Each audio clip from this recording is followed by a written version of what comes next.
Just last week, there was the announcement that President Nelson Rockefeller would finally host a Détente summit with Führer Hermann Göring. Although this is not something even close to an alliance, it is a marked withdrawal from the earlier American policy of strict enmity against the Greater German Reich under their old 8-year term president Adlai Stevenson. The world today is firmly divided up between different blocs, and the Cold War has never really heated up.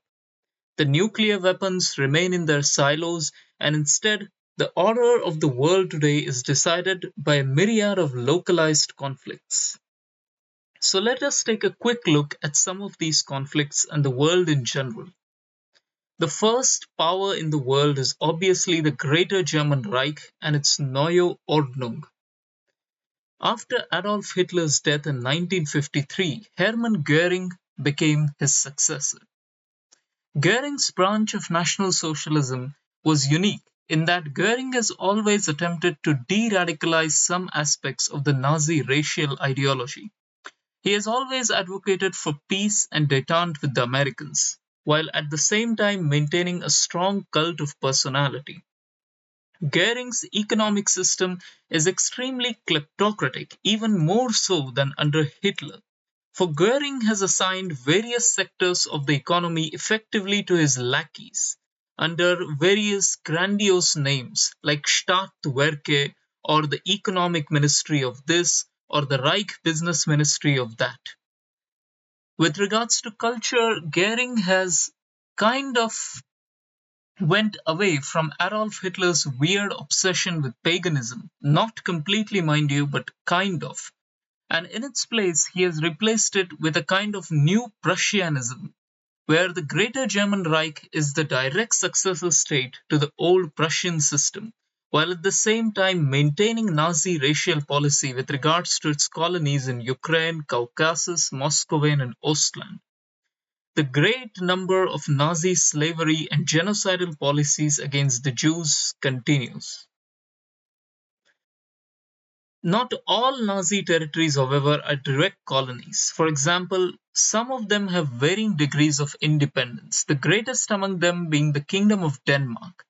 The king and his prime minister Erik Scavenius are effectively allowed to rule however they want, and in exchange, the Germans control their foreign policy and the greater parts of their economic policy.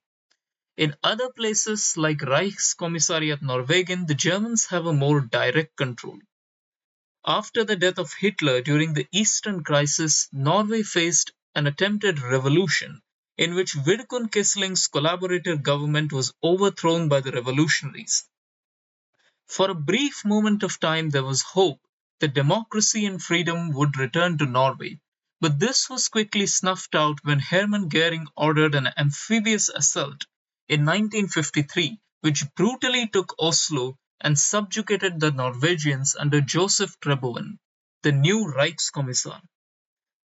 Meanwhile, Reichskommissariat Niederlande is another German colony, with a more nativist approach to rule, because Hank Feldmaejer and the National Socialist movement in the Netherlands is more of a nativist Nazi party for the Dutch than a German direct colony.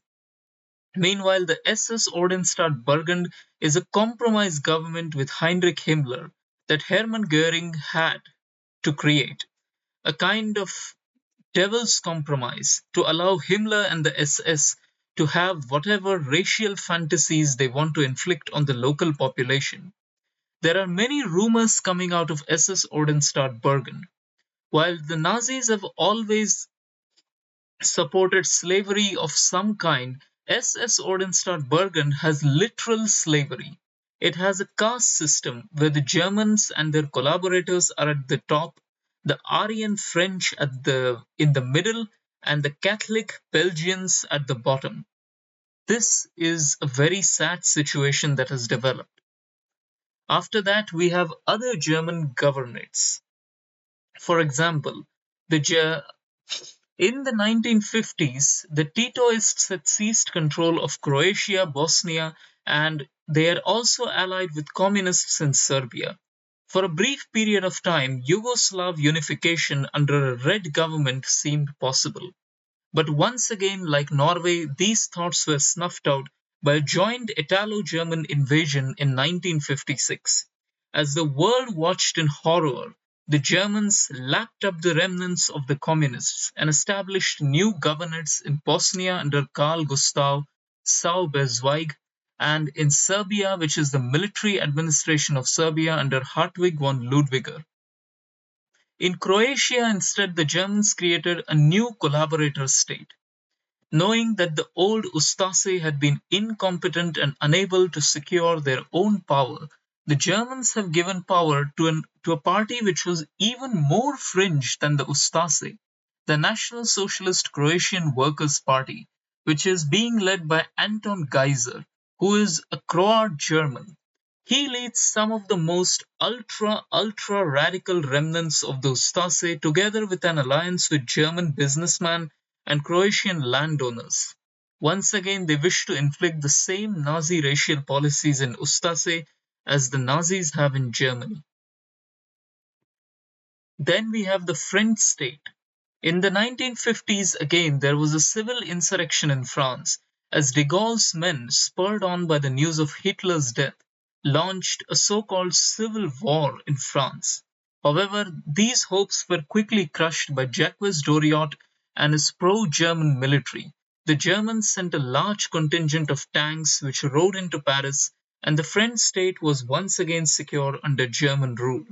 However, it is important to note that in 1958 Doriot shocked the world by publicly declaring that he was leaving the new Ordnung. The reasons for these are complicated and ideological. Jacques Doriot, contrary to what the Westerners think, is not really a national socialist. No, Jacques Doriot wants a popular fascist state, which is a kind of fascism similar to Mussolini but less conservative, less traditional, more radical. And thus France is out of the Neue Ordnung. This was tolerated by the pragmatic Goering, because the Germans knew that long-term control over the French in any direct capacity was impossible. In any case, the French have been thoroughly defanged, as they and their empire are firmly between the German and Italian spheres of influences. The only completely independent member of the new Ordnung is the Spanish state under Francisco Franco. While it is true that Franco abandoned his Falangist and fascistic principles in the 1950s, the young-blooded Phalangists did see a resurgence in their power in the late 1950s, as Franco had to acquiesce to the demands of the young fascists. Led by Ramon Serrano Suner, a new diplomatic mission was launched to Berlin, where Spain established good relations with Germany once again, and thus the eastern half of the Mediterranean firmly passed on to the Nazis.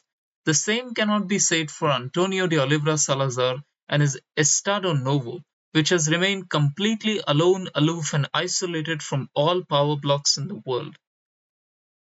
Then we come to the Italian alliance, the Mediterranean Pact. After Benito Mussolini's death, Italo Balbo took over the Kingdom of Italy. Balbo is once again called by the Germans as a soft moderate, but that is not true. Balbo wants to reduce the inefficiencies in National Socialism and create a in fascism and create a truly popular fascist state. Another vital member of the Mediterranean Pact is the Republic of Turkey under the Kemalists, who see an alliance with the weak Italians as preferable to complete dominance by the German New Ordnung. Then we have the Greek lapdogs, like the Kingdom of Albania or the Hellenic state under Kolias Konstantinos. Both of them are fascistic puppet states. There are other states in the Balkans who are on neither side of the Italo German diplomatic conflict but constantly play off both Berlin and Rome to get beneficial weapons and trade contracts for themselves. For example, we have the victor of the Romanian Hungarian War of 1954, the Kingdom of Hungary. After their victory against the Hungarians, King Michael established his own royal dictatorship and destroyed the regime of Mihai Antonescu and also cracked down hard on the Legion of Romania. In its place, the king finally opened the doors of democracy in Romania, and in the elections of 1956, Jorge Tatarescu and his National Liberal Partidul Național Liberal Party won the election. Romania is thus a rare exception in the Balkans, as it is a truly democratic liberal state while also being kind of allied with both Germany and Italy at the same time. The same cannot be said for Hungary. After the shameful loss in the Romanian Hungarian War, the regent of Hungary was finally couped by Geza Lakatos and a clique of young generals. Now they have established a Revanchist state in Hungary similar to France between 1871 and 1914. They wish to take back the regions of Transylvania one day from the Romanians. When that day shall arrive is unknown. After that, we have the Tsardom of Bulgaria under Constantine Muraviev. Once again, Bulgaria is a paternalistic dictatorship or a democracy. It is difficult to say because while there were free elections in Bulgaria, the Bulgarian Agrarian People's Union has used a variety of unconstitutional methods and gerrymandering to ensure their victory in the elections of Bulgaria. Then we have the state of Georgia, the last neutral state of Europe under Grigol Robakidze and his reactionary nationalists. Moving on, we have the Republic of Finland and the Kingdom of Sweden, which are two more neutral states. Although Finland has always gained a lot of advantages from the German victory in the war, Finland prefers to stay out of the German pact. Then we have the Germans' main enemies, the United Kingdom. The United Kingdom, initially completely dominated by the Bevanite Labour Party in the 1950s, has recently seen a resurgence of the Tories, with Harold Macmillan winning the elections of 1961 and heralding a new conservative era for Europe. Although the Conservatives would prefer to take a more hawkish stance towards Germany, they have been severely reprimanded by the Americans who wish to pursue détente mode. Recently, the Americans have scored one of their biggest victories till date, winning the Russian Civil War and the final defeat of Bolshevism. With this, the pro-American Russian Republic of Petrim Sorokin has finally come to power. These are the remnants of the social revolutionaries who had been defeated by the Bolsheviks originally in 1917. Now, after half a century, the social revolutionaries are back, and they shall reinstitute their system of liberal democratic socialism and the memory of Alexander Kerensky and Russia. Russia is now firmly in the American sphere of influence. The same cannot be said for the Middle East. Although not officially a part of the German sphere, it is widely known that the state of Iran, under Fazlollah Zahedi, who have come to power after defeating Mohammad Mossadegh, are now extremely pro-German. The Shah of Iran is nothing but a glorified prisoner in Tehran, and all real power is held by Fazlollah Zahedi and the Savak and a clique of German military officers, landowners, and bureaucrats. Thus, Iran is firmly in the German sphere of influence. The Arab Federal Republics, which came to power after the 1955 revolution against the United Arab Kingdoms, meanwhile, has chosen to stay completely neutral and non-aligned, although they have also not joined Subhash Bose's International Compact for Mutual Aid because it is too revolutionary for their tastes.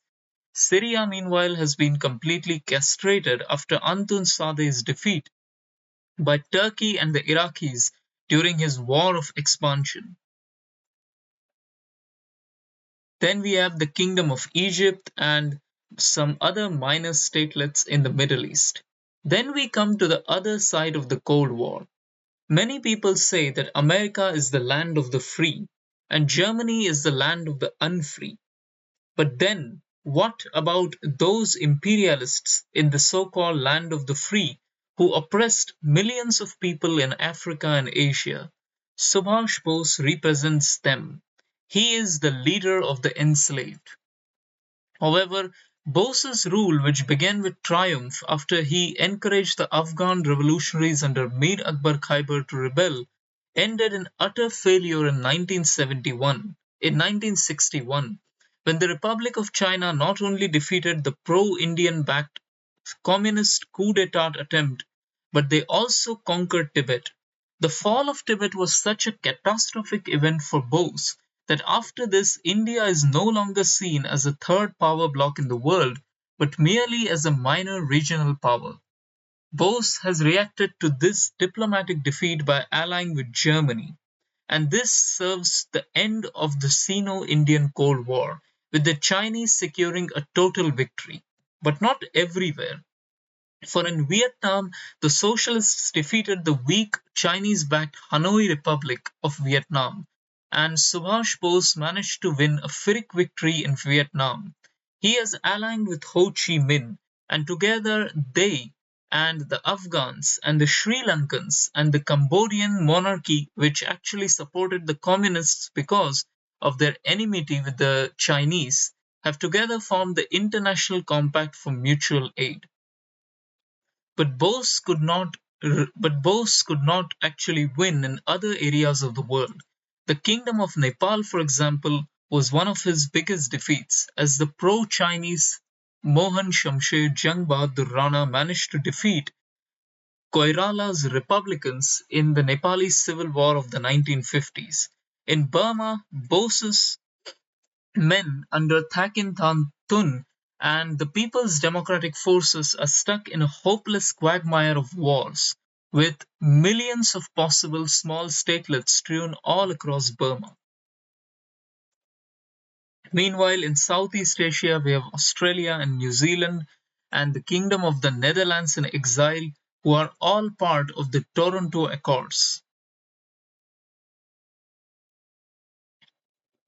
One of Germany's biggest allies in Africa is the Afrikaners Reich under Führer Roby Liebrandt. Roby Liebrandt came to power after the death of South Africa's previous fascist leader Van Rensburg. Van Rensburg himself had came to power after his 1955 coup against Hendrik Verwoerd's National Party government.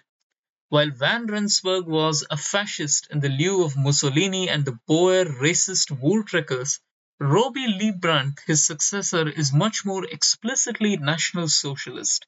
He wants to do redacted against the natives and sorry, I cannot say what he wants to do, but you can easily guess what he wants to do.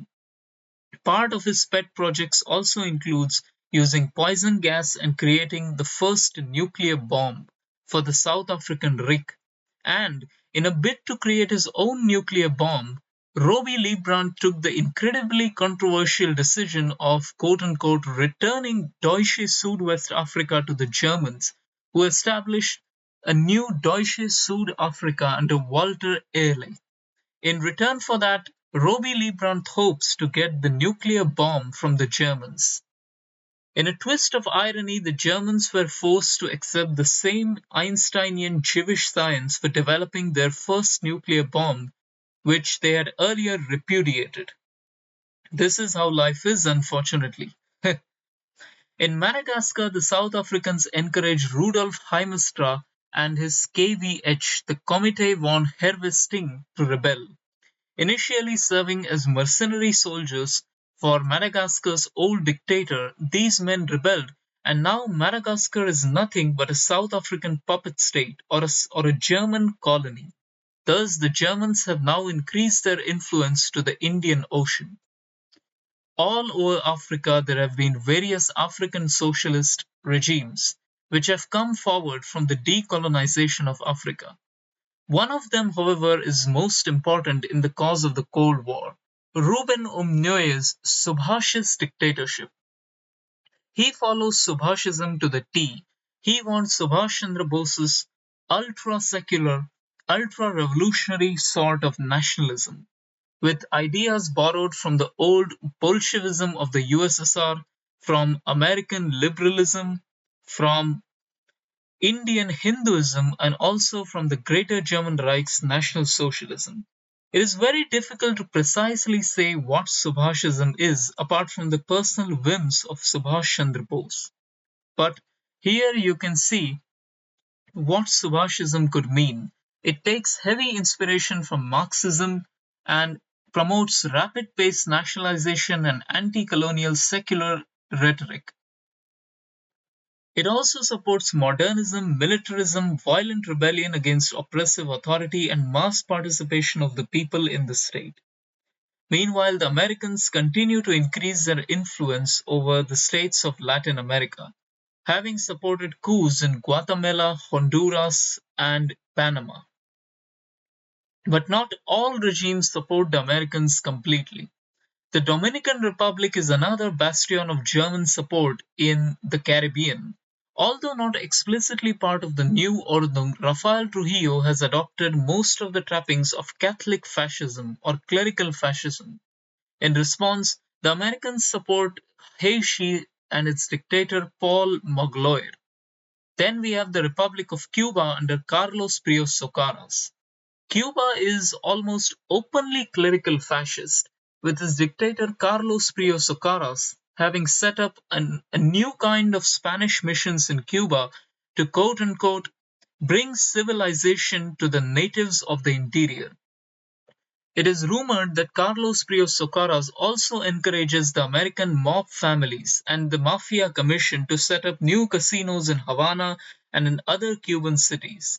The Mafia have now found a safe haven in Cuba, and Havana is quickly becoming the glitzy, glamorous casino tourist capital for wealthy American tourists who want to waste their money gambling. South America is relatively peaceful. In Brazil, after the death of Getulio Vargas, new democratic elections were held, and since then the União Nacional Democrática has won every single election. The same can be said for Argentina, where the slightly pro fascist dictator Juan Domingo Perón was removed in the 1957 coup, after which, in the new elections, Arturo Frondizi's Unión Cívica Radical were elected. In the Republic of Chile, the Partido Radical under Oscar Izurrieta Molina won the elections. In the Republic of Peru, once again the old dictator was removed, and in his place Manuel Prado Ugarte's liberal regime has taken over. Even in Bolivia, the old dictatorship was cast aside, and Victor Paz Essentoro's PURS was elected to power. While the Republic of Paraguay has also seen a transition to democracy, after the assassination of Alfredo Stroessner, Epifanio Mendes Fleitas and his Partido Colorado party took over. South America is thus firmly a land of democracies, with one singular exception. After the failed coup attempt of 1953 by more leftists and secularists, Laureano Gomez's Conservative Party completely consolidated power in Colombia and launched a new conservative revolution. They are not fascist, however, for they believe nationalism and fascism to be newfound ideologies. Instead, they want a new syncretism of church and state. To his followers, Laureano Gomez is known as El Monstruo. He is a Colombian patriot, a devout Christian, and the upholder of democracy and national unity. Both liberals and communists feared him, and they call him El Monstruo, or the Monster. This is thus the condition of the world in 1962. And now the Americans are planning to finally sign the detente with Germany, with Russia having recovered from its civil war and with the Indians having firmly lost to the Chinese KMT, the world might finally be at peace. But for how long? Who knows? New conflicts might still arise in Africa, in the Middle East, especially with the Palestinians and the Israelis, who share a mutual hatred for each other, which has only risen since their mutual enemy the Syrians under Antun Sadeh were crushed by the Turks and the Iraqis. Now everything lies open for fresh conflicts, and the next decade shall surely be one of turbulence. despite talks of détente, peace, and recoveries.